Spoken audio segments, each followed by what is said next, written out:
Bonjour à toutes et à tous, c'est Kevin pour les Leadovore et bienvenue dans cette nouvelle formule du menu crowdfunding. C'est une révolution quelque part, c'est une révolution. Le menu crowdfunding se réinvente.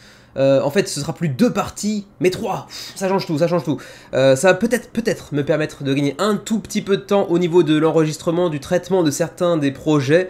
Peut-être, je garantis rien parce que comme vous le savez certainement si vous suivez la chaîne depuis quelques temps déjà, j'ai pas mal de difficultés à, comment dirais-je, rester en dessous de l'heure et demie, en tout cas quand il y a un sacré nombre de projets sur une semaine, disons, normale. Janvier c'était encore assez calme, là on entame février de manière relativement calme aussi, mais ne vous inquiétez pas, le printemps va arriver avec son déluge de campagnes plus intéressantes les unes que les autres, et donc je vais essayer une nouvelle formule. Vous me direz de ce que vous en pensez, hein, en termes de, comment dirais-je, de concept, puisque sur cette seule semaine, ce sera pas forcément très palpable en termes de différence, mais je vais vous expliquer ça brièvement. Auparavant, on avait donc deux parties dans la vidéo, à savoir les mentions honorables de la semaine, que je traitais généralement entre 2 et 7-8 minutes en gros, et puis ensuite les gros projets de la semaine, que je traitais plus ou moins entre 10 et 15 minutes selon le projet. Cette fois-ci, avec cette nouvelle formule, cette proposition de nouvelle formule, parce que je la soumets pas mal à vos retours, hein, si vous trouvez que c'était mieux avant, je reste comme avant, et puis si jamais vous trouvez que c'est mieux, et ben on continue sur ce chemin-là. La nouvelle formule serait donc découpée en 3 parties. La première, en plus vous allez voir, c'est un petit peu thématique avec le nom de la chaîne, on essaie de retrouver un petit peu les origines avec chacune des émissions qui a un nom bien spécifique et des parties spécifiques. La première partie concernerait un petit peu l'entrée, la mise en bouche, si je puis dire, avec les projets qui me semblent être les moins intéressants, sur lesquels je passerai encore une fois 1 minute 30, 2 minutes maximum. Vraiment c'est très court, peut-être que je dirais même pas le prix du pledge, on verra bien. C'est vraiment pour les projets les moins intéressants, qui en plus n'ont pas de version francophone, etc. Ensuite on aura le plat de résistance, ce qui ne veut pas dire que ce sera les projets les plus intéressants. Ce sera juste les projets qui auparavant étaient les mentions honorables, donc qui sont relativement intéressants, qui peuvent peut-être être en version francophone qui plus est, mais qui méritent pas selon moi d'être mis vraiment en avant comme peuvent l'être les gros projets de la semaine. Donc en l'espace de 4-5 minutes environ, mais un peu plus résumé que je le faisais jusqu'à présent dans les mentions honorables. Et puis finalement, le dessert, hein, on va dire, donc les gros projets de la semaine, qui eux seront comme d'habitude en fait, présentés sur 10, 12, 15 minutes environ, selon l'intérêt que je leur porte et selon le contenu qu'il peut y avoir dans la campagne aussi. Voilà, vous me direz ce que vous en pensez en termes de concept. Je pense que ça pourrait me permettre de réduire un tout petit peu de temps d'enregistrement. On verra bien, en tout cas je teste cette semaine, vous me direz ce que vous en pensez. Du coup, on fait notre petit point sur la chaîne. Vous êtes actuellement 1774 abonnés au moment où j'enregistre cette vidéo. Donc on continue notre progression. Là, depuis le début de l'année, on a quand même pris plus 175 abonnés, je crois, ce qui est un excellent rythme de croisière qui va rapidement diminuer parce qu'en fait, il y a eu beaucoup d'abonnements sur la vidéo desquels jeux attendre pour 2023. Ça fait quand même 3500 vues. C'est quand même assez conséquent. Je pensais vraiment pas qu'on atteindrait un tel score. Depuis, on a repris un rythme un peu plus normal, disons. Mais du coup, ça s'enchaîne bien. On n'est pas très loin de notre objectif du 2e anniversaire. C'est-à-dire que notre 2e anniversaire arrive en mai et on espère atteindre les 2000. Donc on les aura dépassés d'ici là, je pense, assez facilement. Donc merci à tous les nouveaux. Merci à tous ceux qui sont fidèles également, bien évidemment. On ne le dit jamais assez. Merci aussi aux fidèles qui nous regardent religieusement. Voilà, ensuite, pour ce qui est du sondage de la semaine, comme je le rappelle, comme chaque semaine, vous pouvez voter dans la description de la vidéo, vous trouverez un lien vers le sondage de la semaine suivante, donc qui vous présenteront brièvement le panel des jeux, à ma connaissance, qui arrivent sur Kickstarter, GameFund et compagnie la semaine prochaine. Cette semaine, donc, sont sortis les quelques jeux que vous voyez ici, en tout cas la majorité d'entre eux, puisque Dex Dixon, pour l'instant, je ne l'ai pas vu, encore une fois, sur Kickstarter, en tout cas au moment où j'enregistre cette vidéo. Peut-être que lorsque la vidéo sera postée, il sera en ligne, mais en tout cas, pour l'instant, je n'ai pas vu de mention faite d'une annulation, d'un report quelconque, donc bon, je sais pas en fait où il est. Pour l'instant, il est dans les limbes de Kickstarter. La page de pré-campagne existe, mais le jeu n'est pas encore sorti. Donc on a The Search for Lost Species, dont on parlera, qui est en fait une sorte de refonte un petit peu polichée de The Search for Planet X. Ensuite on avait aussi Alinthia, Fork, Microbots Duel, Andromeda's Edge, le gros jeu de la semaine, Mini Golf Designer avec une extension, et puis Ten Tricks, un projet espagnol également. Moi, pour ma part, sans aucun doute, Andromeda's Edge, qui faisait d'ailleurs partie de mon top 25 des jeux les plus attendus sur l'année 2023 pour Kickstarter GameFund. Donc bien évidemment que ma voix va à Andromeda's Edge, d'autant plus que, pour être tout à fait honnête, Ah, j'ai pas grand chose qui m'intéresse cette semaine. Alinthia, un petit peu plus aussi que les autres. C'est un jeu que j'avais repéré, que je crois j'avais placé dans le top 50 des jeux que j'attendais pour 2022. Puis il avait été repoussé 2023. Je l'avais un petit peu perdu de vue, et puis bon, je me suis limité à un top 25 sur 2023, donc du coup je l'ai pas inclus dedans. Mais c'est vrai que c'est un jeu qui a l'air assez intéressant au demeurant. Mais quand même pour cette semaine, oh, j'ai mis Fork aussi d'ailleurs, cette semaine Andromeda's Edge exclusivement pour moi. Donc regardons combien de votants et pour quel résultat. Alors d'abord, 83 votes, un petit peu moins que la semaine dernière, ce qui ne m'étonne pas parce qu'il y avait assez peu de projets vraiment intéressants. Donc on va passer au résultat directement, et comme prévu, ouais, Andromeda's Edge assez loin devant avec 26 voix, donc il sera dans la partie dessert, donc les gros projets de la semaine, et de manière assez étonnante, Alinthia en deuxième place, assez haut placé, avec 22 voix. Je suis assez étonné, donc bah écoutez, pourquoi pas, je le placerai également dans les décès, dans les gros projets de la semaine. Pour Dex Dixon, malheureusement, ce ne sera pas présenté. Lost Species, bah pour le coup, il est à 7 voix, je pensais qu'il serait beaucoup plus haut, donc là ce serait plutôt la deuxième partie, et je pense que pour le reste, ce sera des toutes petites mentions, donc dans la première partie, comment dirais-je, le mise en bouche, l'entrée, je verrai comment j'intitule ça. Donc voilà pour ce qui est du sondage de la semaine, donc je vous encourage à aller voter pour les projets qui vous intéressent pour la semaine suivante. Sur ce, sans plus tarder, on va directement commencer dans la première partie, donc la mise en bouche, l'entrée, bref, les tout petits projets de la semaine.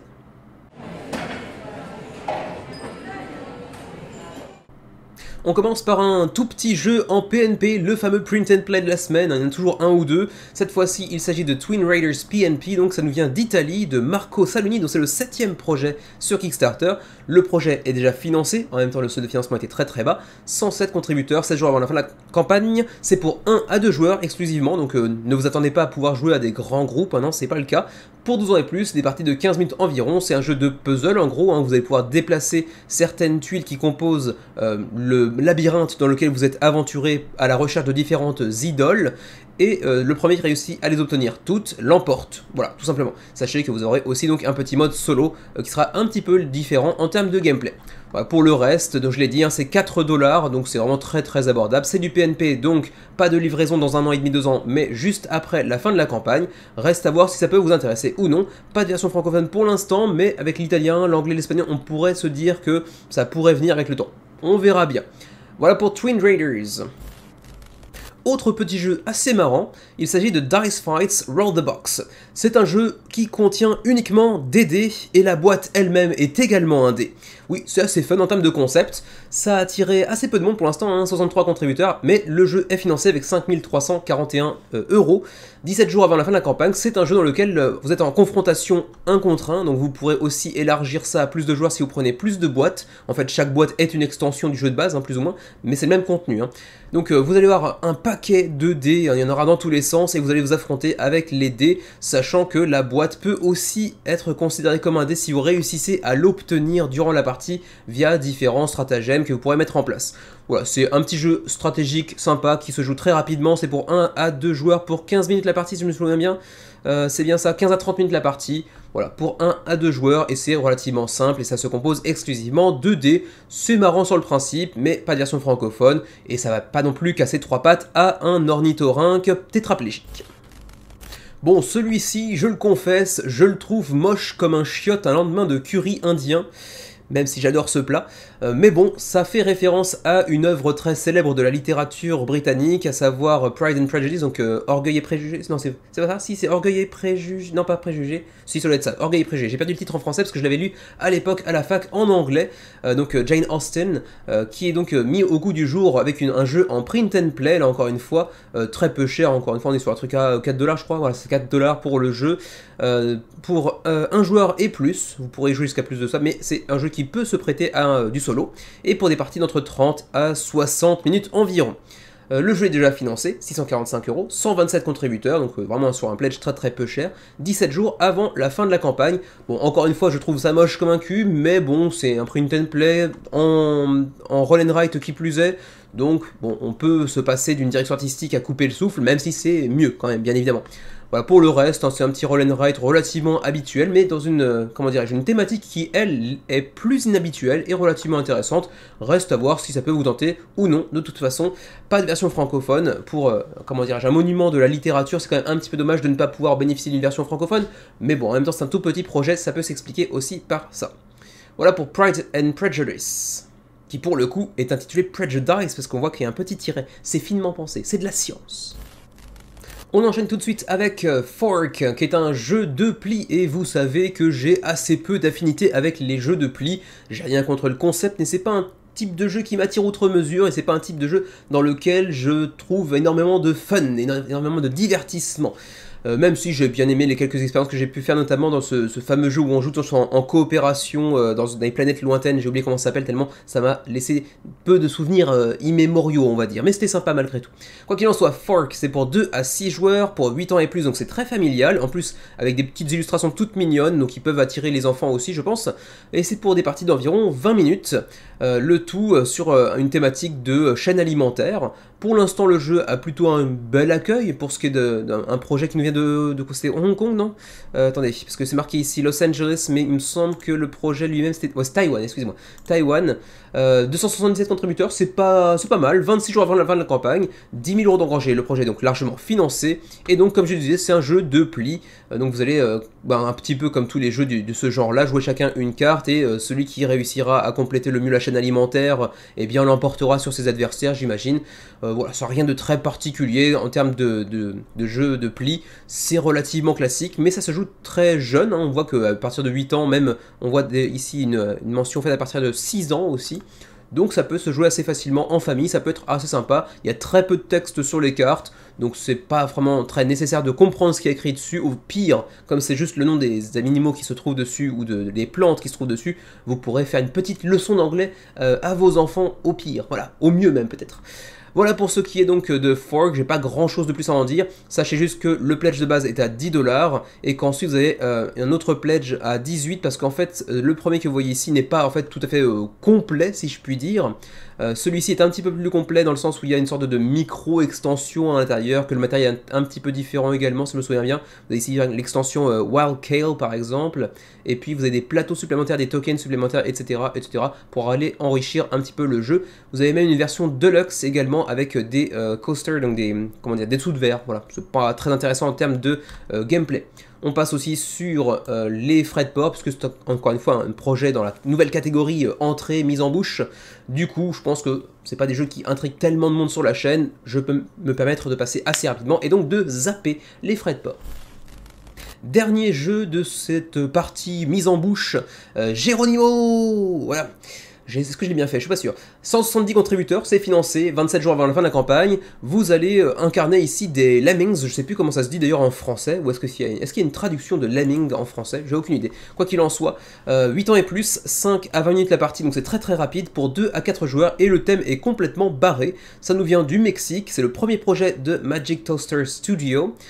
Et c'est un jeu dans lequel vous allez incarner donc différents petits lemmings, ces petits animaux, et en fait votre but ultime, tout en gardant votre identité secrète, hein, chacun va incarner un lemmings d'une couleur différente, de la même couleur que les meeples que vous voyez ici, c'est de faire progresser votre lemming sur la table en fait, simplement, en le faisant progresser pour qu'il tombe le premier de la table. Voilà, donc le premier meeple qui tombe de la table, c'est le meeple victorieux, sauf qu'on ne sait pas forcément qui est qui, et vous pouvez faire avancer n'importe quel meeple autour de la table avec les cartes qui se trouvent dans votre main. Donc il y a un petit peu de gestion de main, de stratégie, d'identité secrète, ça peut être relativement fun, et le thème est complètement n'importe quoi-esque, donc du coup je trouve ça assez fun malgré tout, même si c'est pas du tout un jeu que je me vois backer.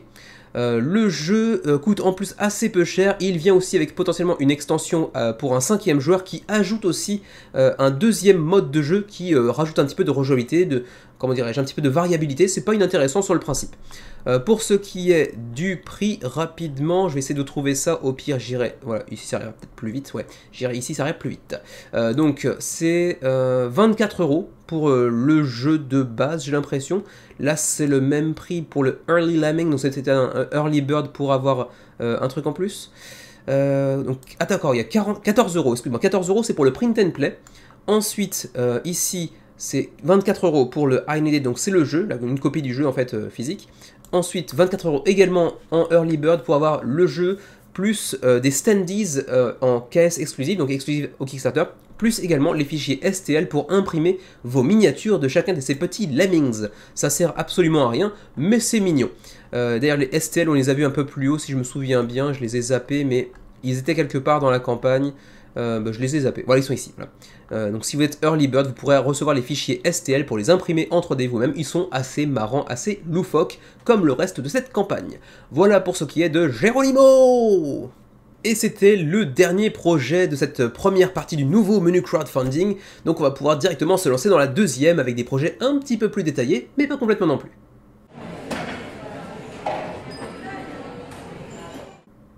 On entre donc dans la deuxième partie, le plat principal. On y trouvera 4 jeux cette semaine, à commencer par Microbots Duel and Power Up. C'est le second projet, troisième en réalité, de Prometheus Game Labs. Pourquoi je dis deuxième au lieu de 3? Parce qu'en fait les deux premiers c'était la même chose en réalité, puisque c'est l'édition, en fait la boîte d'édition derrière Micro Dojo. Donc vous avez peut-être entendu parler, parce qu'ils avaient fait un très beau résultat lors de la première campagne. Pour 5 livres, donc environ 7 €, on avait donc 1222 contributeurs, dont je faisais partie, pour un petit jeu de placement d'ouvriers avec un matériel hyper cheap qui se défendait pas mal, ma foi, hein. C'était assez sympa, sans casser non plus 3 pattes à un canard, soyons honnêtes, qui s'était ensuite poursuivi sur une extension Loyalty and Deceit à 1151 contributeurs, donc un petit peu moins bien, mais cette fois-ci avec une version physique. D'ailleurs le jeu arrivera en boutique en version française via Don't Panic Games, si je me souviens bien. Si mes souvenirs sont bons, je suis pas sûr. Et donc ils nous reviennent avec un nouveau projet un petit peu plus ambitieux en termes de matériel, tout en étant relativement cheap toujours, mais pour des aspects différents, pour des raisons différentes que je vais expliciter assez rapidement. Donc nouveau projet, Microbots Duel and Power Up. C'est un jeu, comme le titre l'indique assez facilement, de duel, dans lequel vous allez vous affronter avec différents mechas qui rappellent un petit peu les Transformers en gros, hein. Vous en aurez 4, potentiellement même 6 si vous prenez une extension. Et tout à l'heure je parlais donc de jeux un peu plus ambitieux, parce que cette fois-ci il y a une vraie boîte qui plus est en métal, et en plus de ça les cartes sont en PVC. Donc là ils nous ont fait un petit coup, on se prend pour The Cheap Theory Games, ils ont fait des cartes en PVC. Ou Roxley Games d'ailleurs avec Radlands. Et encore une fois on reste sur un prix très bas, vous le voyez hein, ici, 12 $ pour accéder à Microbots Power Up. 354 contributeurs pour l'instant, ça commence pas trop mal, même si ça n'atteindra certainement pas le score de Micro Dojo de la première heure. 8318 € d'engrangés, donc c'est financé 19 jours avant la fin de la campagne. Malheureusement pour l'instant pas de version francophone, ça pourrait venir dans les jours et les semaines à venir, on verra bien, mais pour l'instant ce n'est pas le cas. C'est pour 2 joueurs, pour des parties d'environ 20 minutes, et pour 10 ans et plus. Je le disais tout à l'heure, c'est un jeu de confrontation où vous allez avoir donc chacun un bot avec ses propres spécificités, il y aura un petit peu d'asymétrie bien évidemment, et vous allez choisir avec un mécanisme de gestion de main les cartes que vous allez vouloir jouer en fait à votre tour, sachant que chacune aura ses propres spécificités en termes de prise d'initiative ou non. En fait, pour résumer, vous allez commencer par un choix de cartes. Bon, le GIF ne se déclenche pas, mais j'espère que ce sera le cas en même temps que je parle. Vous avez ici un petit numéro en haut à gauche de la carte, 33, et l'autre côté, je crois que c'était 20 sur l'exemple du GIF. Le chiffre le plus bas prend l'initiative, et il peut choisir ensuite de placer cette carte dans 2 frises au choix, donc une des 2 frises au choix, pardon, une qui est réservée à l'attaque, l'autre réservée à la défense, et donc ces cartes vont ensuite activer un effet que vous allez pouvoir appliquer en fonction de l'ordre du jeu. Là vous avez un petit aperçu des cartes en PVC, toujours très sympa d'ailleurs, ce qui fait aussi que le jeu est waterproof, même si ça n'a pas grand intérêt en soi. Il est accessible aussi en print and play, mais par contre là bien sûr vous ne pourrez pas avoir des cartes en PVC, à moins de les imprimer vous-même en PVC, mais bon là ça coûte un peu cher à mon avis. Quoi qu'il en soit, est-ce que les gifs se déclenchent? Oui, ça y est. Donc le chiffre le plus bas prend l'initiative, ensuite on choisit dans quelle frise on va l'inclure, attaque, défense. Ensuite, on aura aussi l'accès à des upgrades, puisqu'il y a tout un tas de cartes que vous avez entreaperçues ici, qui sont tout autant d'upgrades que vous pourrez choisir et ajouter à votre bot en cours de partie. Et en fait, le but est simple, il s'agira tout simplement de mettre la misère à l'autre joueur en face de vous. Voilà, tout simplement, de réduire à néant les points de vie, entre guillemets, de son bot. Donc tout ça en upgradant autant que faire se peut votre personnage, enfin votre mecha, en rechargeant ses batteries, etc. etc. Voilà, ça a l'air relativement sympa, ça se joue en 20 minutes, c'est très facile à sortir, le matos c'est plutôt sympa pour ce coup-ci, ce qui n'était pas le cas pour Micro Dojo qui était quand même très cheap. Là pour le coup ça présente plutôt pas mal. Malheureusement je suis pas du tout fan de tout ce qui est mecha, Transformers, etc. C'est pas du tout un truc qui m'attire, mais j'avoue que je serais quand même curieux de le tester, par curiosité ça a l'air d'être relativement sympa malgré tout. Et oui j'ai dit curieux et curiosité dans la même phrase, ce qui est très redondant et très moche. Y avait-il des vidéos en français? Je ne crois pas, parce que de toute façon il n'y a pas de version française annoncée pour le moment en tout cas, mais ça pourrait venir, on verra bien. Mais au-delà de ça, vous l'avez vu, il y a assez peu de texte sur les cartes elles-mêmes, enfin ça a l'air d'être, enfin s'il y a du texte, mais ça a l'air d'être relativement accessible, c'est essentiellement des mots-clés assez faciles à prendre en main, donc je sais pas, à vous de voir si vous avez confiance ou non en votre niveau d'anglais. À mon avis un petit niveau B1, voire même A2 pourrait suffire pour ceux qui connaissent un petit peu les critères du CIEP, du CECR d'ailleurs plutôt, du CECR. Quoi qu'il en soit, pour ce qui est du shipping, comme pour Micro Dojo, on est sur un truc vraiment minimal, on est actuellement à 7 livres de frais de port pour le rest of the world, et pour vous en Europe c'est encore mieux, hein, 5 livres, donc environ 7 € de frais de port. Voilà, plus 2 par copie supplémentaire, donc vous pourrez aussi faire des pledges groupés, donc ça aussi c'est plutôt intéressant de ce point de vue là pour réduire un petit peu le shipping, et le jeu devrait vous parvenir théoriquement d'ici la fin de l'année, donc en décembre, si tout se passe bien. Donc je le disais tout à l'heure, c'est 10 livres pour le PNP, donc le Print and Play, plus la version physique. Si vous voulez uniquement le PNP, c'est 6 livres, donc 5 livres, donc 6 €. Ensuite c'est la version, comment dirais-je, physique plus Power Up Expansion, donc qui rajoute aussi 2 mechas supplémentaires. Ce sera pour 18 livres, soit 21 €. Et ensuite on a le retail, mais ça c'est pour les gérants de boutiques exclusivement. Voilà pour ce qui est de Microbots Duel and Power Up, 354 contributeurs, 8318 € d'engrangés, 19 jours avant la fin de la campagne. On enchaîne tout de suite avec un projet qui nous vient de Hong Kong, il s'agit de Minigolf Designer avec son extension Minigolf Empire. Bon, comme le titre l'indique, hein, il s'agit de faire son propre circuit de mini-golf et de gagner un max de caillasse avec, un max de tunas avec. Bon, la thématique est assez originale, on peut pas lui retirer ça, clairement. Hein. C'est un jeu qui, en plus de ça, jouit d'une assez belle réputation sur BGG, en tout cas pour ce qui est du jeu de base, puisque le jeu a 7.9 sur BGG, je peux même aller vous le montrer, avec plus de 300 évaluations, donc c'est loin d'être ridicule. Vraiment, 7.9 sur BGG, c'est quand même plutôt du très bon score. Je suis assez surpris, et doublement surpris du coup, parce que malgré ce 7.9 sur BGG, avec plus de 300 évaluations, et puis une campagne qui avait fait 729 contributeurs à l'origine pour le premier jeu, en fait le jeu de base tout simplement, et ben ça commence vraiment doucement ce petit jeu d'extension là, on 204 contributeurs, pour un jeu si bien noté qui avait fait plus de 700 contributeurs lors de la première campagne. Bah, c'est pas génial franchement. Bon après il reste près d'un mois avant la fin de la campagne, donc on a largement le temps d'aller chercher un petit peu mieux à mon avis que la campagne de base, mais je pensais que le jeu ferait beaucoup mieux que ça. Quoi qu'il en soit, le jeu est financé, 204 contributeurs pour l'instant, et vous le voyez, PDF en français disponible. Ce qui ne veut pas dire que la version physique aura sa version en français, mais au moins on aura les règles en français, et c'est déjà pas si mal. Pour le reste, c'est un jeu donc assez vilain visuellement, soyons tout à fait honnêtes, hein, ça ressemble pas à grand chose, mais malgré tout il a une bonne réputation, donc c'est qu'il faut savoir parfois aussi dépasser l'aspect purement visuel qui en plus de ça pourrait être amélioré, parce qu'on reste pour l'instant à l'état de prototype, j'imagine en tout cas. Quoi qu'il en soit, c'est pour rappel, pour ceux qui ne connaîtraient pas du tout le jeu de base, c'est un jeu de pose de tuiles. On va chercher à acquérir certaines tuiles qui nous permettront ensuite de fabriquer notre propre circuit de mini-golf, comme vous pouvez le voir ici. Et en fait, il y a un différent scoring en fonction des tuiles que vous allez agencer, la façon dont vous allez les agencer, vous allez gagner plus ou moins de points, plus ou moins d'argent, sachant que l'extension donc qui s'intitule Minigolf Empire, si je me souviens bien, c'est ça, oui. Minigolf Empire Extension, c'est ça. Vous permettra d'aller ajouter un petit peu de gameplay différent pour complexifier un petit peu le jeu. Ça va ajouter des cartes de clients, un qui vous fera gagner des points en fonction des profits que vous saurez retirer de votre mini-golf, l'autre qui sera plus en rapport avec la presse et les articles qu'on pondra à propos de votre parcours de mini-golf. Il y aura des cartes de presse, il y aura des cartes de réputation, des nouvelles cartes de territoire, pas de territoire mais de terrain on va dire, etc. etc. Donc ça vient compliquer un petit peu le jeu, complexifier, devrais-je plutôt dire, le jeu, qui à l'époque était, je crois, c'était à 2.33 sur BGG, mais qui devrait devenir un 3.5 en termes de complexité, donc finalement pas si simple que ça, en termes de complexité, une fois qu'on y ajoute cette fameuse extension qui est l'objet de cette campagne. Voilà, pour le reste, vous me direz ce que vous en pensez. Le shipping pour le Canada, c'est 12 dollars canadiens. Pour l'Europe, c'est 7,08 €, donc c'est vraiment très abordable si vous prenez l'extension. Par contre, si vous prenez le jeu de base, c'est la colonne de droite, donc un petit peu plus cher, 17 € par exemple pour l'Europe, 42 dollars canadiens pour ça se fait très très mal pour le jeu de base. Ensuite, le Japon, on a une rangée pour nous, c'est assez rare.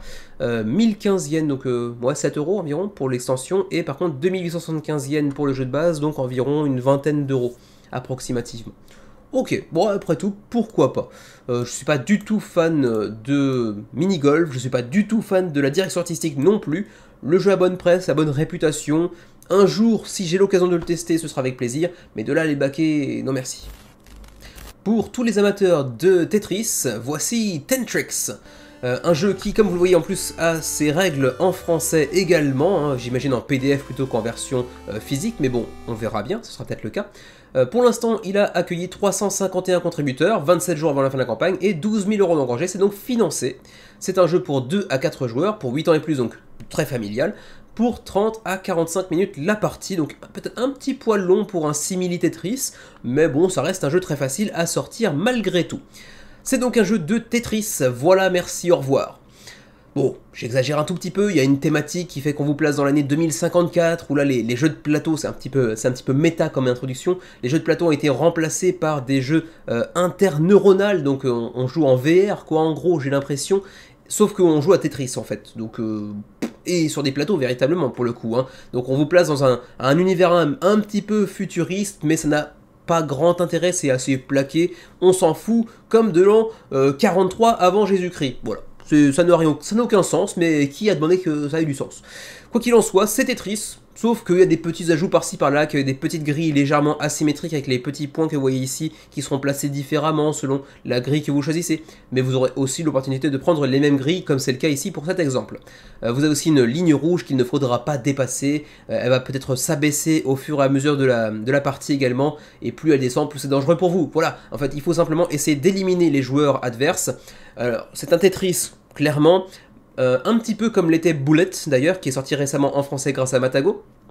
Sauf que ça reprend aussi d'autres mécanismes de Bullet, en plus de ce que peut proposer Tetris à l'origine, dans le sens où, comme dans Bullet, troisième mention du jeu en l'espace de 30 secondes, vous pourrez aller impacter ce que les autres recevront en cours de la partie. Vous pourrez leur piquer des tuiles, vous pourrez leur imposer de jouer encore plus de tuiles durant leur tour, vous pourrez faire peut-être baisser d'un cran la barre ici par exemple, bref, vous pourrez pourrir vos adversaires, il y aura du take that là-dedans, un petit peu comme dans Bullet, quatrième mention, en l'espace de 30 secondes.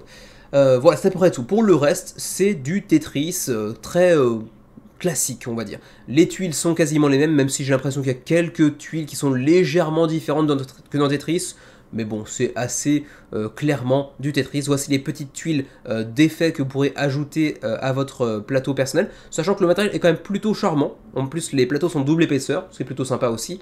Les cartes sont plutôt pas vilaines, bref, l'aspect un petit peu futuriste est plutôt bien respecté, c'est plutôt joli globalement, mais bon, en termes d'originalité, à être passé en plus quelques années après Bullet, c'est un petit peu dommage parce que du coup on a l'impression d'avoir un truc un petit peu déjà vu, qui prend des mécanismes d'un jeu qui a 50 ans, qui rajoute d'autres petits mécanismes qu'on a plus ou moins vus dans un jeu sorti il y a 2 ans, avec beaucoup plus de, comment dirais-je, de traction, de réputation assise, dirais-je, puisque c'est quand même Level 99 Games qui était derrière Bullet à l'origine, et en plus maintenant Matago. Donc bon, il se lance dans un truc un petit peu compliqué à mon avis, mais ça a l'air relativement sympa malgré tout. Donc voilà, vous aurez des cartes à chaque tour, hein, vous devrez poser la pièce qui s'en rapporte, enfin qui s'y rapporte, pardon. Vous devrez faire un petit peu de Tetris, simplement les placer comme vous le pouvez pour gagner des bonus lorsque vous compléterez les lignes, tout simplement. Vous pourrez ensuite jouer les effets en question, qui peut être bénéfique pour vous ou néfaste pour les autres par exemple, et puis si vous vous foirez, la ligne ici va descendre et c'est très mauvais pour nous, bien évidemment. Voilà, pour ce qui est des pledges, 34 € pour le pledge de base, donc le Interneuronal Pledge. Ensuite, ça c'est pour les pledges groupés, 150 €, donc ça vous permet de faire une petite ristourne sur le prix à l'unité et puis sur les frais de port bien évidemment. Même chose ici pour le Newer Stores Pledge, mais c'est pour les boutiques en revanche ici, hein, donc pas pour les individus, mais pour les boutiques. Ensuite, pour ce qui est des frais de port, je vais vous trouver ça assez rapidement. Sachez qu'il y a une vidéo en français pour ceux qui voudraient en apprendre un petit peu plus sur les règles en détail, parce que là je me contente de faire je passe en revue brièvement ce que ça peut proposer en termes de mécanisme, mais je ne présente pas les règles en détail. C'est le cas en revanche de la chaîne Je vous explique les règles, qui vous propose en 5 minutes de découvrir les règles de ce jeu. Ensuite, continuons avec ici le rulebook, donc le livret de règles, disponible en français grâce à Marion de la chaîne Je vous explique les règles. Donc version, comment dirais-je, non officielle, enfin disons, c'est un acte de générosité de sa part que de proposer le livret de règles traduit en français, mais ce n'est pas une traduction professionnelle, à moins que ce ne soit son métier, auquel cas c'est encore mieux. Ensuite, continuons, les frais de port, j'en disais, c'est ici que ça se passe. France, Belgique, c'est 9, 24 ou 39 € de frais de port en fonction de votre niveau de pledge, sachant que de toute façon 39 ça ne devrait pas vous concerner parce que vous n'êtes probablement pas gérant de boutique.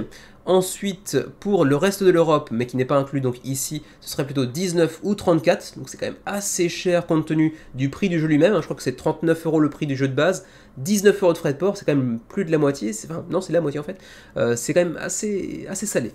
Pour le reste du monde, donc le Japon par exemple, 60 €.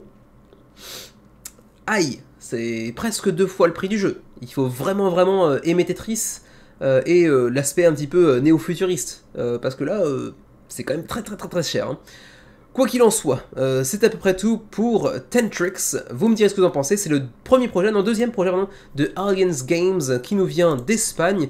Juste par curiosité, quel était le premier projet de cet éditeur? Bah c'est le même, hein, Tentrix, déjà en janvier 2023. D'accord, c'était il y a 2 semaines. Il avait été annulé à l'époque. Je l'avais même pas vu passer pour le coup. Donc il avait été annulé il y a l'espace de... Enfin, il y a 2 semaines en gros. Et il a été masqué. D'accord, je savais pas qu'on pouvait masquer d'ailleurs.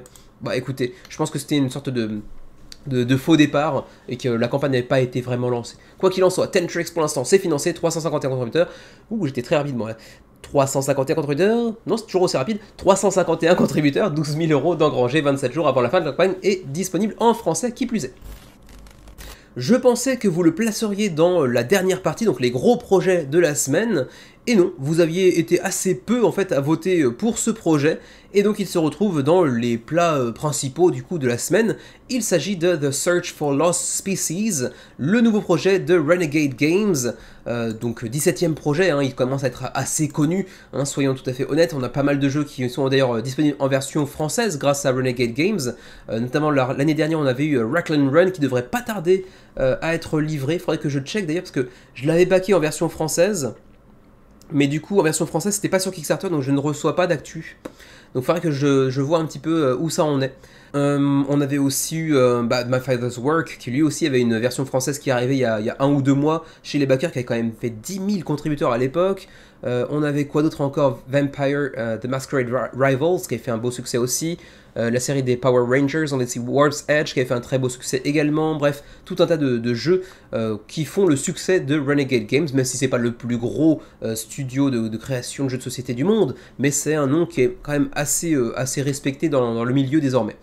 Et donc, ils nous reviennent avec The Search for Lost Species, qui est en fait une refonte d'un jeu préalablement sorti et intitulé The Search for Planet X, donc la recherche de la planète X. Je ne sais pas si le jeu avait une version francophone ou non d'ailleurs, ça me dit rien, mais c'était un jeu qui était extrêmement bien noté sur BGG, qui est d'ailleurs juste au pied, aux portes du top 100 sur BGG, je crois qu'il était 101 ou 102 dans le top BGG, donc vraiment un jeu qui est reconnu comme étant une référence dans ce qui est de... comment dirais-je, du jeu de déduction, pas de rôle caché si je me souviens bien, mais de déduction sociale, un petit peu à la Cryptid si je puis dire, mais dans un thème un petit peu sci-fi, un petit peu science-fiction, à la recherche d'une planète à la dérive dans l'univers, quoi en gros.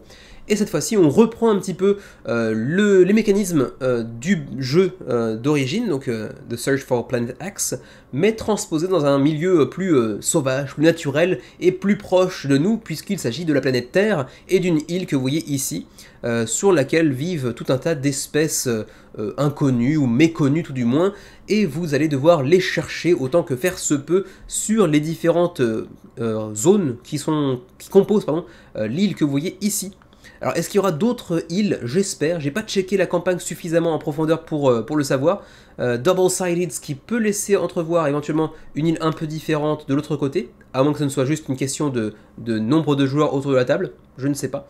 Mais ça pourrait être sympa d'avoir des extensions à l'avenir avec différentes îles. J'imagine que ça, ils l'ont déjà dans un coin de leur tête, si c'est pas déjà le cas. Quoi qu'il en soit, c'est pour 1 à 4 joueurs, pour des parties de 1h à 1h15, c'était très mal dit, de 60 à 75 minutes, pour 13 ans et plus.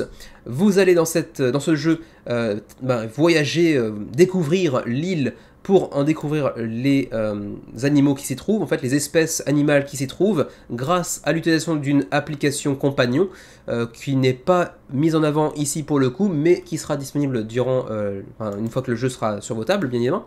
Vous pourrez ensuite également utiliser une sorte de questionnaire et des règles très simples et très logiques pour, comment dirais-je, faire une sorte de rapport pour expliciter vos découvertes en termes de faune locale, et puis vous pourrez les enregistrer également et déduire quelle est l'espèce disparue, laquelle des différentes espèces qui composent celle de l'île est celle qui a disparu vraisemblablement de l'île, parce que j'imagine que si vous les découvrez une par une, au final il n'en restera plus qu'une qui ne le sera pas encore et que ce sera l'espèce disparue. En tout cas j'imagine que c'est un petit peu le concept de base. Quoi qu'il en soit, vous voyez un petit peu l'aperçu du contenu en termes de matériel, c'est plutôt pas vilain, c'est joliment illustré. Après on aurait pu espérer avoir des meeples avec du screen print dessus, c'est un petit peu plus classe. Peut-être que ce sera dans les stretch goals, on verra bien. On a même une sorte de petit bateau en carton à monter, c'est plutôt joli. Les illustrations sont plutôt sympatoches également. Voilà, je suis pas le public pour ce jeu-là, mais vu le carton qu'a pu faire outre-Atlantique, en tout cas le jeu d'origine, donc Search for the Planet X, celui-ci devrait être de qualité, parce qu'à mon avis c'est le même jeu, mais un petit peu polissé, un petit peu revu et corrigé certainement. Donc potentiellement, il a peut-être le potentiel d'être encore meilleur, si ce n'est peut-être que la thématique vous plaira moins. C'est vrai que je pense qu'il y a plus de fans de science-fiction, de recherche à travers les différentes galaxies de l'univers, etc., plus que de la découverte d'une île et de sa faune un peu paumée et à découvrir. Je sais pas, vous me direz ce que vous en pensez, quelle est la thématique qui vous plaît le plus entre les deux, vous me direz.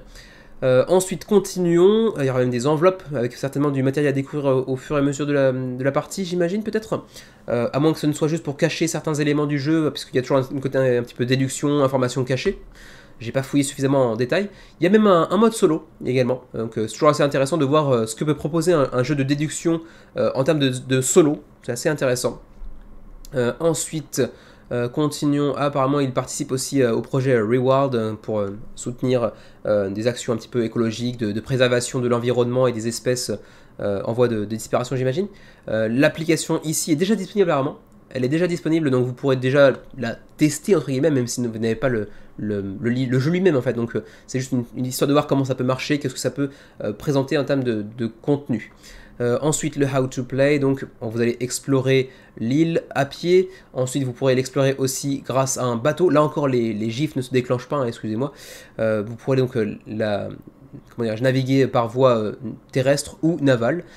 Ensuite vous pourrez aussi poser des caméras un peu partout pour prendre des clichés des animaux. Vous pourrez aussi visiter des petits villages, parce qu'apparemment l'île n'est pas déserte, il y a des habitants. Et puis au final vous aurez donc à cœur de localiser la fameuse espèce perdue de l'île.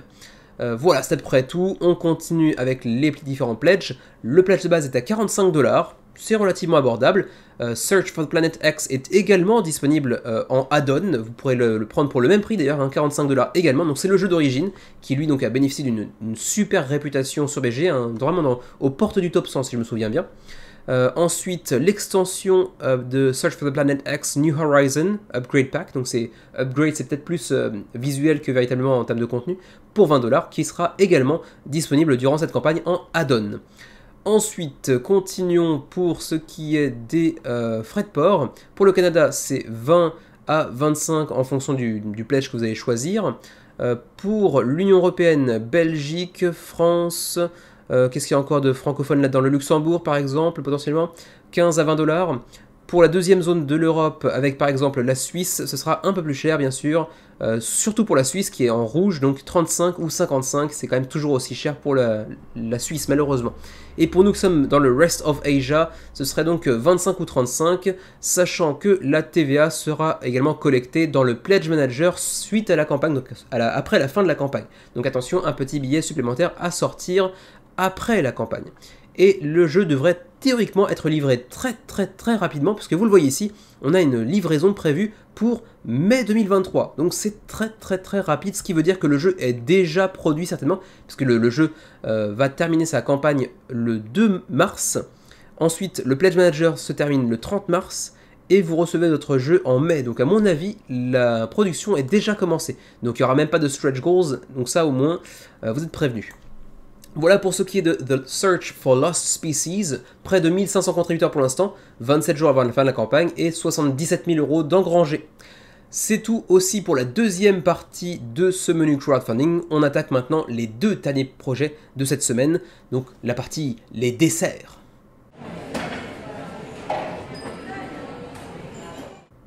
À ma grande surprise, vous avez été plutôt nombreux à voter pour Alinthia qui se retrouvait en deuxième position du sondage de la semaine, d'où sa présence dans cette dernière partie des gros projets de la semaine, des desserts sous cette nouvelle appellation.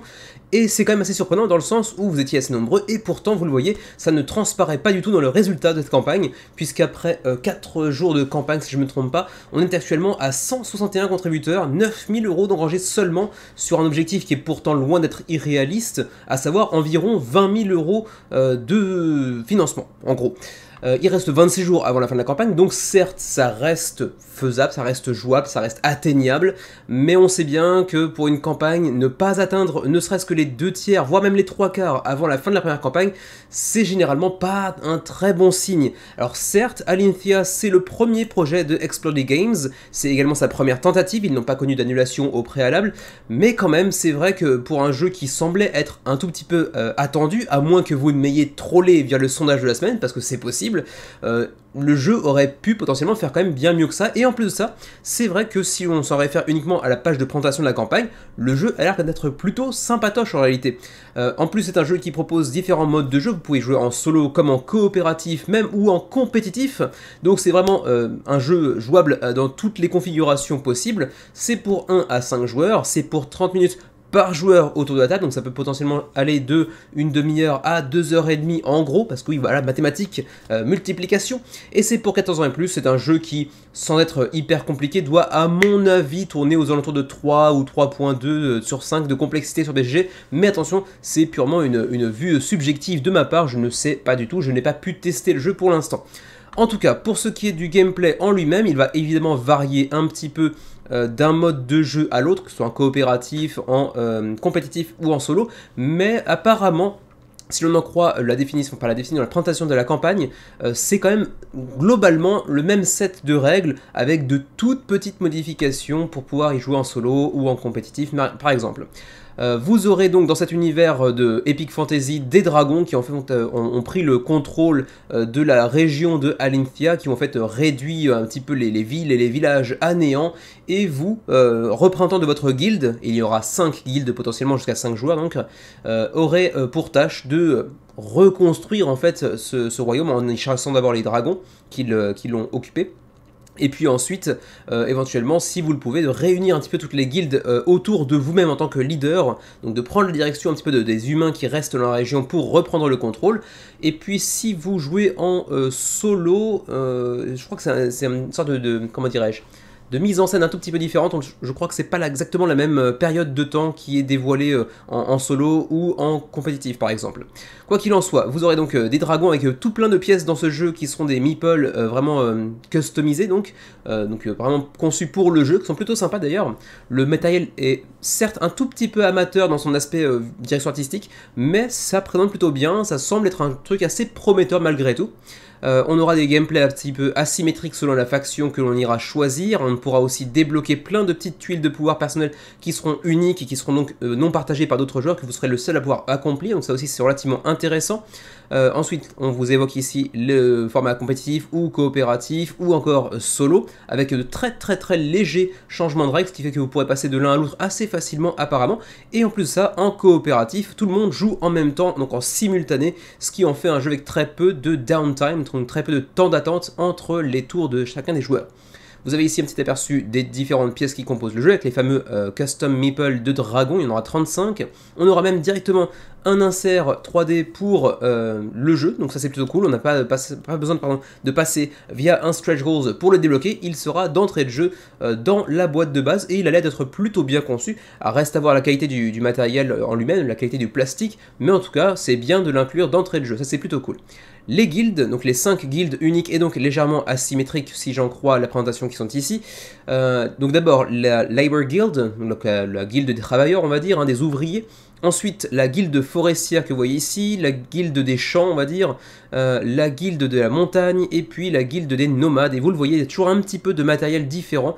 Vous le voyez notamment ici avec, bien sûr, les meeples, mais également quelques petites cartes, quelques petits tokens qui vont changer d'une faction à une autre. Notamment un dé pour la guilde des travailleurs, par exemple, ou des ouvriers. Donc ça c'est relativement intéressant de par cet aspect un petit peu asymétrique, même si c'est vrai que la symétrie c'est pas mal installé comme élément comment dirais-je, des jeux depuis quelques années, certains reprenant les plus connus étant par exemple le Root qui pousse un petit peu la symétrie au bout, mais là pour le coup, moi en tout cas personnellement j'aime beaucoup les jeux qui proposent un degré d'asymétrie, même si j'aime encore plus ceux qui vous proposent ça en tant qu'option, donc genre un plateau avec au recto la même chose pour tout le monde, et au verso seulement une version un petit peu alternative avec des attributs spécifiques asymétriques. Mais là pour le coup j'ai l'impression que c'est purement asymétrique, mais relativement léger, parce qu'on n'a pas l'impression que c'est vraiment très différent pour l'instant, en tout cas pour ce qui m'est donné de voir.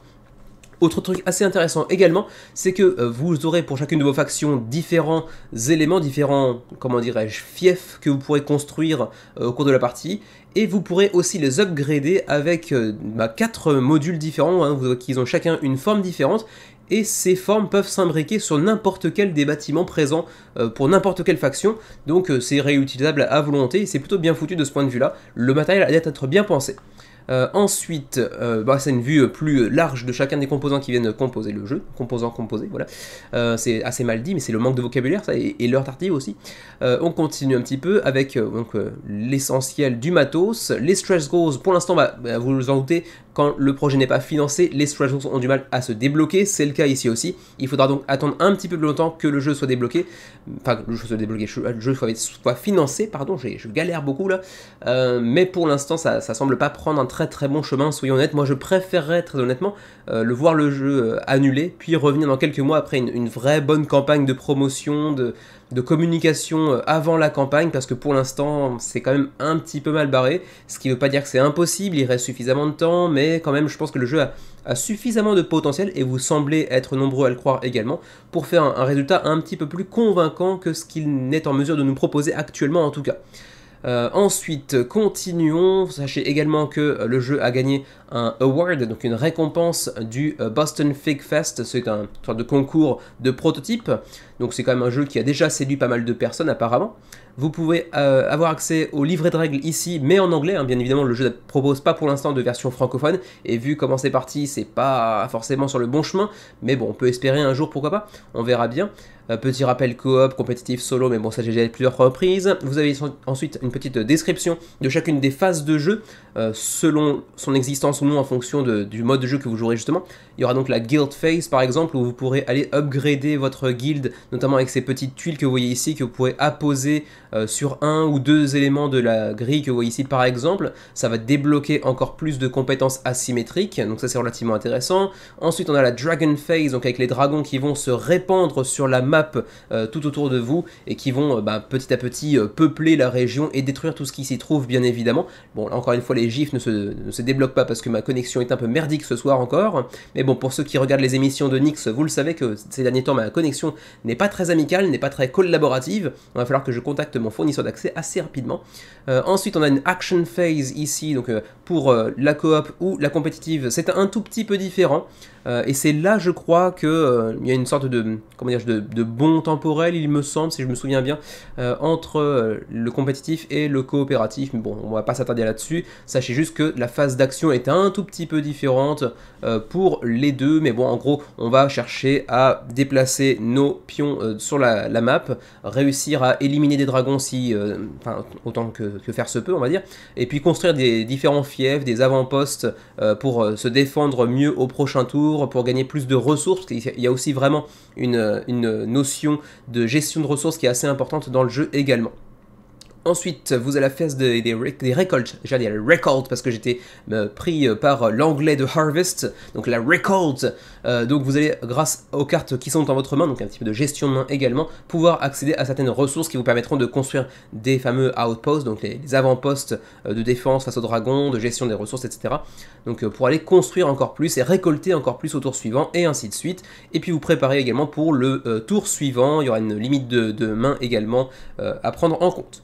Et puis la fin de la partie finalement avec en coop et en compétitif des petits facteurs qui vont changer un petit peu, sachant qu'en coopératif il faudra tout simplement réduire les dragons à néant, quoi, en fait, hein, détruire tous les nids de dragons si je me souviens bien, alors qu'en compétitif il aura fallu bien user de sa stratégie pour prendre le contrôle de toutes les guildes, hein, unir toutes les guildes ensemble, tous les humains restants ensemble pour mettre leur pâté aux dragons. Voilà en gros. Ensuite, continuons avec les pledges. Je crois qu'il n'y a qu'un seul pledge de toute façon, c'est assez rapide. Juste par curiosité, la timeline également, ce serait théoriquement pour février 2024 apparemment pour ce qui est de la livraison. Si livraison il y a un jour, ce qui est pour l'instant loin d'être garanti. Pour le shipping, donc j'ai du coup zappé le prix du jeu, à moins qu'il n'ait pas été affiché, ce qui est un petit peu dommage si c'est le cas. On va voir, c'est pas un seul pledge du coup. Non, effectivement, il y a quand même plusieurs pledges. On va voir ça un petit peu ensemble. La Retail Pledge, c'est pour les boutiques, donc a priori ça ne devrait pas vous intéresser. Ensuite, 60 € ici, donc 64 $ pour Alinthia, le jeu, plus tous ses stretch goals, et l'accès au Pledge Manager bien évidemment.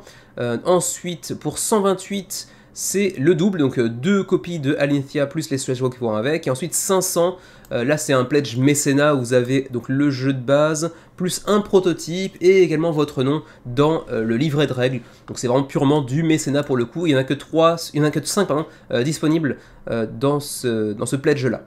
Donc c'est pas un pledge qui devrait vous intéresser tellement. Le shipping, disais-je donc, attention, la TVA est incluse apparemment, includes any applicable duties, VAT, ouais c'est bien ça, apparemment la TVA est déjà incluse et vous n'aurez pas à ajouter ça dans le Pledge Manager, ça c'est plutôt cool à savoir. Mais ceci dit, la zone Union Européenne, vous le voyez, c'est quand même assez méchant en termes de frais de port, puisque ça peut varier du simple au double, entre 25 et 55 $ de frais de port pour l'Union Européenne. Alors j'imagine que les pays comme la Belgique, la France, etc. va plutôt être du côté du 25, la Suisse plutôt du côté du 55, c'est comme d'habitude, ça varie en fonction du pays dans lequel vous vivez, mais c'est pas très précis, pas très détaillé tout ça, donc ça donne pas forcément très envie de se jeter dessus quand on vient de l'Union Européenne. Pour le Canada, c'est pas beaucoup plus tentant, ceci dit, 30 $ pour le jeu, alors que pour rappel, le pledge de base pour le jeu, c'est quand même 64 $, donc c'est la moitié du prix du jeu en frais de port, ça pique assez méchamment également. Ça peut être l'une des raisons qui explique aussi le manque d'intérêt ou d'attrait pour la campagne, pour le moment en tout cas, c'est que les frais de port sont quand même assez salés ou très peu précis, ou les deux. Ensuite, pour le reste du monde, donc pour nous au Japon, on va être encore pire que vous en Union Européenne, puisque ça va osciller entre 25 et 83 $ de frais de port. Donc là, c'est presque du simple au quadruple, pas exactement quand même, du simple au triple, on va dire, minimum, un peu plus. Donc c'est quand même pas fantasmagorique. Ceci dit, si vous groupez un petit peu votre pledge pour 2 copies, hein, donc le pledge qui est ici à 128 $, il n'y a même pas d'ailleurs de ristourne, hein, 64, 128, c'est vraiment le double, donc il n'y a pas une petite ristourne pour faire un pledge groupé. Ça vous permettra, ceci dit, d'amortir un petit peu en termes de frais de port, mais c'est pas foufou non plus. Et ma foi, c'est à peu près tout. Sachez également quand même que vous pouvez le tester sur Tabletopia pour ceux qui voudraient tenter le coup avant de prendre une décision à propos d'un bac ou non. À vous de voir. mais en l'état, c'est vrai que c'est un jeu qui, moi, personnellement, m'intéresse depuis plus d'un an, puisqu'en fait, j'avais regardé la page BGG, je crois, fin 2021, pour préparer la vidéo des jeux que j'attendais pour 2022, donc je le suis quand même depuis pas mal de temps, mais je suis assez déçu par la proposition en termes de prix et de frais de port surtout, et puis le manque de communication au préalable qui, forcément, encourage pas forcément à backer, parce qu'on voit ce projet qui arrive un petit peu de nulle part finalement. Mais ceci dit, ceci mis à part, je trouve que malgré tout, Alinethia a l'air d'avoir un petit potentiel. C'est peut-être pas le jeu de l'année, hein, clairement, mais à mon avis, c'est un jeu qui doit être assez sympa, assez agréable, avec un petit peu d'asymétrie, mais pas trop, qui a l'air d'être relativement médium plus, donc c'est une catégorie de jeu qui, moi, me plaît bien en général. Pour l'instant, c'est assez mal barré, hein, soyons honnêtes, ça sent un peu le putois en termes de résultats sur cette campagne, mais bon, on pourra éventuellement espérer un miracle d'ici les 26 derniers jours qui nous séparent de la fin de la campagne, ou sinon, à défaut, une annulation et un retour sur Kickstarter d'ici quelques mois, éventuellement avec une bonne communication avant la campagne peut-être. On verra bien ce qui se passe pour Alinethia, mais en tout cas, c'est un petit peu dommage de voir le projet pour l'instant s'engluer dans la vase de Kickstarter. Le voici, le voilà, le gros projet, en lettres majuscules, le gros projet de la semaine. Il s'agit de Andromeda's Edge, et pour tout vous dire, j'en connais un, hein, le petit Xavier pour ne pas le nommer, qui était aux aguets, tel un petit suricate dans la savane qui guette les prédateurs, vous voyez. Il était vraiment aux aguets parce qu'il attendait Andromeda's Edge de très près, parce que ça nous vient de Luke Lawrie, qui est à l'origine de pas mal de jeux assez sympatoches, y compris Dwellings of Eldervale, qui est un jeu très sympa que Xavier a dans sa collection, auquel on a joué relativement peu de fois en réalité, parce que c'est un jeu assez lourd dans tous les sens du terme, il y a beaucoup de matos, la boîte est énormissime, c'est un jeu vraiment très très sympatoche, mais qu'on n'a pas eu l'occasion de jouer tellement que ça, peut-être 3-4 fois à mon avis, mais qui, je pense, hein, je ne voudrais pas préjuger du top de monsieur, mais je pense que pour lui, Dwellings of Eldervale doit certainement entrer dans ses 20-25 jeux préférés à mon avis de sa collection. Je pense ne pas prendre de risque en disant ça. Quoi qu'il en soit, Andromeda's Edge, ça nous vient de Cardboard Alchemy, et oui, c'est la boîte d'édition derrière Flamecraft, et oui, ça n'a absolument aucun rapport, quoique, en fait, un tout petit peu, puisqu'il y aura une carte de magasin disponible pour Flamecraft dans cette campagne de Andromeda's Edge, et puis il y a aussi une faction de ce jeu qui fait directement un clin d'œil à Flamecraft, donc il y a quand même quelques petits parallèles de ci, de là, mais en termes de complexité, en termes de direction artistique, en termes d'univers, de lore, de thème, c'est complètement différent en revanche. Hein. Et en fait, pour tout vous dire, je reparle à nouveau de Xavier, qui l'attendait comme un fou, comme un roi, comme une star de cinéma. Il est un petit peu déçu. Et je peux le comprendre, c'est un projet qui marche très bien, vous le voyez, 5000 contributeurs, c'est quand même un très bon début, près d'1 million de dollars déjà d'engrangés, donc leur projet largement financé bien évidemment. Il reste environ 20 jours avant la fin de la campagne, donc on a largement le temps d'aller chercher, à mon avis, 10 000 voire plus contributeurs sur GameFound qui plus est. Et je comprends quand même que certains puissent être un petit peu déçus par la campagne de Andromeda's Edge, ou par le jeu lui-même plutôt que par la campagne, parce que le jeu est quand même vachement similaire en fait à Dwellings of Eldervale. On a l'impression qu'il reprend à peu ou prou les mêmes concepts de gameplay, les mêmes mécanismes que Dwellings, mais en polissant un petit peu tout le tout, en polichant, en allant peaufiner certains mécanismes, en allant, comment dirais-je, streamliner en français, je sais pas comment on pourrait dire ça, mais ouais, policher, on va dire, améliorer certains pans de gameplay, retirer certains petits défauts qu'on peut aller gommer parce qu'ils persistaient peut-être un petit peu dans Dwellings, mais au final, on va pas aller jusqu'à dire que c'est le même jeu, mais avec une thématique complètement différente, mais bon, c'est pas très très loin de ça. C'est un jeu pour 1 à 5 joueurs, pour 2 heures de partie environ, pour 14 ans et plus, et vous le voyez ici, donc c'est dans un monde de science-fiction, on est vraiment clairement dans un monde de space opéra ici, avec du contrôle de territoire, avec de la pose d'ouvriers, avec de la gestion de ressources, c'est compétitif essentiellement, et c'est très stratégique, et ne serait-ce que par les mécanismes qui sont mis en avant ici, bah très clairement ça évoque Dwellings of Eldervale. Après, Xavier est déçu parce qu'il a Dwellings of Eldervale, et parce que c'est très similaire à ce jeu-là. Mais si vous ne l'avez pas, c'est un jeu qui devrait vous intéresser, parce que le jeu est vraiment très bon, et vous allez le voir, je ne l'ai pas encore dit, mais de toute façon il y aura le petit drapeau au pire. Le jeu sera disponible en version francophone. On ne sait pas encore jusqu'à quel pledge ce sera le cas, parce qu'en fait pour l'instant on est sûr que l'édition standard aura une version française grâce à Lucky Duck Games, mais est-ce qu'il en ira de même pour la Deluxe? Là par contre pour l'instant on ne sait pas, c'est encore en cours de négociation. Quoi qu'il en soit, je disais donc que les mécanismes mis en avant ici évoquent très clairement Dwellings of Eldervale, encore une fois, donc placement d'ouvriers, gestion de ressources, production de ressources, avec des factions asymétriques, avec du contrôle de territoire, avec de la gestion de main, et des combats basés sur des jets de dés notamment que vous pourrez influencer partiellement. Ben, ça fait quand même très Dwellings of Eldervale. Les vidéos de gameplay semblent le faire penser également aussi. Par contre, très clairement, en termes de direction artistique, c'est radicalement différent.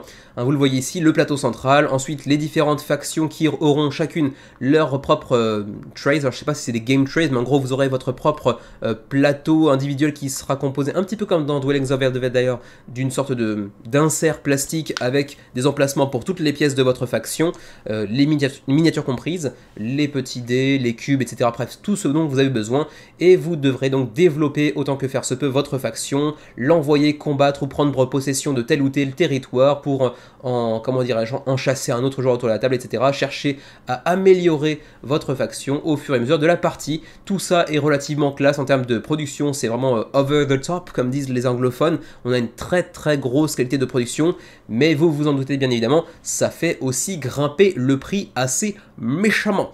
On est quand même, on va aller le voir assez rapidement via les rewards, donc les niveaux de pledge. On est sur un jeu qui coûte quand même assez cher. Un petit aperçu aussi des différentes miniatures, des différents vaisseaux que vous pourrez contrôler au cours de votre partie. Le développement des minis, puisque les minis seront amenés à être améliorés au fur et à mesure de la partie. Ensuite, les game trays, donc c'est bien des game trays pour accompagner chacune des factions, mais également les miniatures de bâtiments que vous pourrez construire, accueillir des cartes, des différents tokens, etc. Donc très belle qualité de matos encore une fois. Votre propre plateau de joueurs qui sera donc un game trays à lui seul également, vraiment très similaire d'ailleurs à ce que faisait déjà Dwellings of Eldervale, avec des améliorations que vous pourrez ajouter, avec des petits cubes qui sont déjà prévus, qui sont déjà inclus dans votre trays, vous aurez juste à le sortir et le jeu sera déjà installé. C'est vraiment un grand luxe, mais c'est super vraiment de pouvoir sortir un gros jeu et l'installer en l'espace de 3, 4, 5 minutes, là où dans un jeu plus classique, retail, plus boutique, sortie boutique automatique, sans passer par Kickstarter ou GameFound, vous installeriez un jeu de même complexité en un quart d'heure à une minute, donc c'est quand même vraiment un gros plus. Ensuite, continuons justement pour aller trouver un petit peu les pledges. On va zapper pour un temps le gameplay, on va aller voir directement les stretch goals, mais les rewards, que voici. Alors, je vous disais d'ailleurs que c'était assez cher. Bon, vous allez le voir ici, c'est pas non plus le jeu le plus cher qu'on ait pu voir jusqu'à maintenant sur Kickstarter sur le menu crowdfunding, mais quand même c'est 189 dollars, pardon, donc un petit peu moins cher en euros. Donc on est quand même sur un pledge all-in qui coûte quand même plus ou moins le PIB de la Tanzanie. Faut se préparer, d'autant plus que derrière il y aura aussi les frais de port, et potentiellement il faudra voir un petit peu ensemble à la fin de cet intermède sur Andromeda's Edge si la TVA est incluse ou non, à voir. Quoi qu'il en soit, le pledge de base, le pledge all-in, parce que c'est en fait le pledge qui est mis en avant dans la campagne et qui a déjà 4377 backs, donc c'est la grande majorité, est à 199 dollars, donc approximativement, j'imagine 160 €, j'imagine, avec donc le jeu, mais vraiment de version deluxe à fond. Ce qui me fait dire que finalement, il n'est pas si pété que ça en termes de prix. Il sera théoriquement à 270 dollars en boutique si un jour il sort en boutique. Ce qui devrait être le cas quand même parce que c'est Cardboard Alchemy, donc c'est un gros éditeur, mais quand même. Avec donc toutes les miniatures avec le lavis, donc ça c'est aussi un gros plus. On a aussi les tokens qui sont désormais en bois et non plus en carton. On aura Astrodacus, donc la faction qui reprend, si je me souviens bien, les Flamecraft, hein, en gros, si je me souviens bien, avec la même illustratrice mais un style radicalement différent. Ensuite, les Draken Flamekeepers qui doivent être encore une fois en rapport avec Flamecraft, l'extension de modules que vous voyez ici, les sleeves, donc les protège-cartes pour la totalité du jeu, Ensuite, on a aussi des néoprènes, des tapis de néoprène, un par joueur, qui remplacent en fait des tapis de dés, mais enfin c'est des tapis de dés en fait, mais en néoprène, donc c'est quand même vachement classe en termes de qualité de matériel.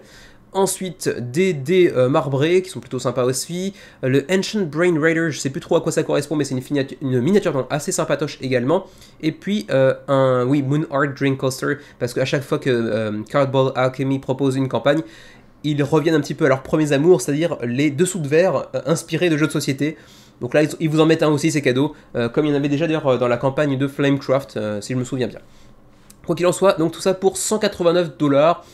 Bah, c'est pas si pété que ça quand on voit le contenu. Mais ceci dit, pour ceux qui voudraient uniquement l'édition standard, elle est ici à 69$. Du coup, c'est pas trop cher non plus, soyons honnêtes. Vous avez en plus l'extension Escalation Expansion que vous voyez ici, qui sera aussi comprise dans le jeu. Par contre, attention, je crois qu'on a potentiellement ici des standees plutôt que les miniatures. Ça semblerait relativement logique vu le prix réduit de l'édition standard. D'ailleurs, vous voyez qu'il y a quand même très peu de miniatures apparemment ici. Donc apparemment, c'est vraiment le cas. Ensuite, la Deluxe. Donc là, par contre, remplacez tout ce qui est standees par du plastique et vous doublez quasiment, pas exactement, le prix pour la Deluxe, c'est 129$.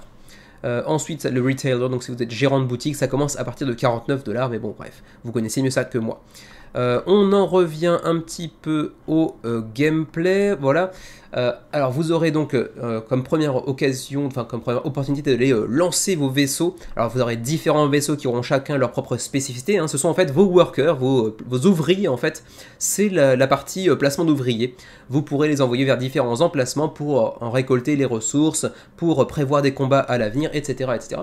Ensuite, vous pourrez, dans une deuxième partie, activer une région dans laquelle vous avez justement envoyé, j'imagine, certains de vos vaisseaux, pour en réclamer les ressources, pour en retirer les ressources, pour mieux améliorer votre faction par la suite. Ensuite, vous aurez des phases de combat lorsque vous vous trouverez dans la même zone qu'un des autres joueurs autour de la table, basé sur des dés, mais avec, bien évidemment, de la modification de dés. On est certes sur un jeu qui s'apparente, visuellement en tout cas, vraiment à de la méritrash, surtout quand on voit des combats avec des dés, mais il y aura quand même pas mal de façons d'aller modifier un petit peu les résultats des dés selon certaines compétences particulières, selon certaines cartes, etc. etc. Certainement selon certaines compétences que vous viendrez ajouter à votre faction lorsque vous chercherez à l'augmenter, à l'améliorer. Ensuite, en quatrième, Return to Station, donc le retour au camp de base en fait, hein, pour ensuite faire un petit peu de tableau engine building. Donc vous allez construire votre propre moteur de ressources en construisant un tableau, en ajoutant des petites tuiles sur votre plateau individuel et en utilisant vos vaisseaux ainsi que l'énergie que vous aurez pu retirer sur les différents emplacements pour construire encore plus de trucs et ainsi de suite. Le livret de règles est disponible ici, mais en anglais, hein, exclusivement pour l'instant, ainsi que pour les règles du solo aussi, mais pour l'instant pas de règles en français, hein, même si la version française a été annoncée, a été officialisée, ça c'est bon à savoir, mais pour l'instant les règles ne sont pas encore disponibles en français. Je mentionnais tout à l'heure le Ancient Brain, le voici, donc une miniature particulière, hein, assez spéciale, avec un cerveau à l'intérieur d'une sorte de sphère en plastique. C'est quand même assez classe, même si ça fait un petit peu gadget. Je sais pas exactement ce que ça viendra ajouter dans le jeu, mais je vais pas chercher plus que ça. Ici la Drakenaren Flamekeepers Faction, donc c'est la faction de Flamecraft, mais qui aura aussi un petit magasin pour le jeu Flamecraft également introduite dans la campagne. Et puis donc la faction Astrodacus qui elle est également un petit clin d'œil à Flamecraft mais avec un style visuel radicalement différent. C'est toujours Sandara Tang au pinceau, hein, donc c'est la même illustratrice que Flamecraft, mais avec comment dire, un style qui lui est plus habituel, parce qu'en fait à l'origine, si j'ai bien compris, c'était une illustratrice qui bossait pas mal pour les dragons de Magic, si je me souviens bien. Du coup, elle est habituée au design des dragons, et en réalité, c'était plus ça, son style habituel, que celui de Flamecraft, qui est pourtant vraiment très joli également. Ensuite, vous avez ici unanimement des commentaires dithyrambiques de tous les vidéastes qui ont pu mettre leur main sur le proto. On aurait aimé évidemment, mais il n'y a pas de proto pour la sphère francophone, semble-t-il. Continuons, donc tous les stretch goals, on passera dessus bien évidemment dans le suivi du menu crowdfunding. Vous avez ici des add-ons également pour notamment le lavis des miniatures pour 30$, mais également le petit module d'extension à 9$, etc. Les sleeves pour 10$ et ainsi de suite. Donc chacun des éléments qui composent le all-in sont aussi achetables à la carte en add-on. Si vous ne voulez pas le all-in, vous avez potentiellement le moyen de prendre certains de ces ajouts par vous-même. y compris d'ailleurs les néoprènes ici, les tapis de dés en néoprène pour 20 $, le set de 5, ce qui n'est pas très très cher. On continue directement avec les puzzles, parce que effectivement c'est un petit peu comme Flamecraft à l'époque, il propose pas mal de petites énigmes, de petits puzzles qui, si vous réussissez à les résoudre, vous propose d'accéder à certains niveaux de pledge, je sais plus quoi, un petit peu moins cher, enfin bref, j'ai pas suivi en détail, mais bref, vous aurez un intérêt potentiellement pécunier à réussir à, comment dirais-je, résoudre ces fameux puzzles. Ici, on vous dit par exemple solve all 9 puzzles to enter the grand prize drawing for all in reward. Donc en gros, oui, si vous réussissez à résoudre les 9 puzzles qui vous proposeront au cours de la campagne, vous aurez un ticket d'entrée au concours pour gagner un all-in gratis, sachant que la sélection se fera le 21 février apparemment. Voilà, bon, il y a quand même très très peu de chances de l'emporter, mais toujours un peu plus que si on ne tente pas. Ensuite, continuons sur les différentes factions rapidement. On va pas entrer en détail sur chacune des factions, mais juste pour vous présenter un petit peu ce à quoi ça peut ressembler. Vous avez d'abord les Space Pirates of Nightmare Cove, avec un petit peu leur lore, leurs compétences particulières, etc. Leur univers visuel également, c'est toujours très très classe en termes de visuel. Les Elders of Dwellenen, là ça fait clairement référence je pense à Dwellings of Eldervale, parce que là on a un petit peu des deux, hein, Eldervale et Dwellings, qui, bon, à mon avis, c'est clairement un clin d'œil, avec donc le lore, etc., etc. Ensuite, on a les Mechern Synthborn, pas facile à prononcer celui-ci, les Fungner Sporegrots, et vous voyez également d'ailleurs que toujours il y a des petits logos en haut à gauche de chacune des factions qui, j'imagine, indiquent peut-être un petit peu le profil de la faction en question, le type de gameplay qui lui sied le mieux en cours de partie. D'ailleurs, certains logos se retrouvent sur différentes factions, comme par exemple ici ce petit logo de potion que vous retrouvez ici et ici également. Mechern et Synthborn ainsi que Funginar Sporgoth sont exactement les deux mêmes apparemment, donc peut-être un peu plus facile à prendre en main éventuellement, je ne sais pas. On a les Arkanoans Shipwrights et puis Tolzid Porters également. Pulse War Refugees, et c'est après tout, à moins que le reste n'est tout simplement pas chargé. Du coup je vais quand même prendre le temps de recharger la page rapidement, en espérant que la connexion suive. Ça a l'air de se passer pas trop mal. Alors descendons, on en était là, ouais c'est bon. Zodian Warmongers, ensuite Darkstar Acolyte, c'est quand même pas mal d'extensions, je crois qu'on est déjà à 8 environ. Nebulan Cloud People, Draconar and Flamekeepers, donc les Flamecraft, c'est quand même c'est un gros décalage visuel, mais c'est quand même très sympatoche d'avoir ce petit clin d'œil. Astrodaracus, donc toujours conçu par l'illustratrice de Flamecraft. Donc on a donc 8 factions, plus 2 qui ont été unlockées, et plus 2 qui sont des promos, donc les 2 qui font clin d'œil à Flamecraft. Donc au total 12 factions, hein, pas moins de 12 factions asymétriques que vous pourrez contrôler dans vos parties. Donc ça promet une grosse profondeur de jeu et une grosse rejouabilité également. Ensuite, on va continuer avec le petit solo mode ici qui vous est présenté avec un petit peu de matériel supplémentaire, un petit peu comme dans Dwellings of Eldervale d'ailleurs, qui avait un petit peu de matériel différent. Mais pour le reste, je ne vais pas entrer dans le détail du solo. Vous pouvez tester le jeu sur Tabletop Simulator. J'imagine que c'est plutôt pour le mode, comment dirais-je, multijoueur, plutôt que pour le solo, à moins qu'il n'y ait les deux, je ne sais pas. Ensuite, continuons, on va essayer de trouver assez rapidement maintenant les frais de port. Petit rappel, j'ai déjà dit tout à l'heure, mais la version française a été débloquée, donc ça c'est plutôt très cool. Ensuite, le shipping, c'est donc ici que ça se passe. Alors on a donc la standard, la deluxe et le all-in, qui pour chacun des pledges propose bien évidemment des frais de port un petit peu différents parce que le poids diffère également. Pour le Canada, 22, 25, 28 en fonction du niveau de pledge, c'est pas trop différent, et pour une fois le Canada s'en sort pas si mal puisque c'est le même prix que pour les États-Unis. Ensuite, pour l'Union Européenne, Belgique, France, Luxembourg, c'est 22, 24, 26, donc c'est même un petit peu moins cher que pour les États-Unis. Ensuite, pour ce qui est de la Suisse, j'essaie de vous trouver toujours nos amis suisses des hauts plateaux par exemple, hein, même si peut-être d'autres Suisses nous suivent également, c'est ici, donc Monaco et Suisse, 31, 34, 36, ça passe, honnêtement on a vu pire dans votre zone. Ensuite, pour nous qui sommes en Asie avec le Japon ici, 36, 42, 48, on est un petit peu moins bien lotis que les Suisses et c'est assez rare. Pour le coup, ça pique un petit peu quand même, 48 $ de frais de port pour le all-in. Mais bon, c'est un jeu qui est quand même assez lourd, vraiment en termes, vraiment physiquement, hein, il est vraiment lourd. Donc bon, 48 $, et en plus de ça, nous on n'a pas de TVA à ajouter par-dessus. D'ailleurs, ça me rappelle, est-ce que vous devrez ajouter la TVA par-dessus? Apparemment, oui.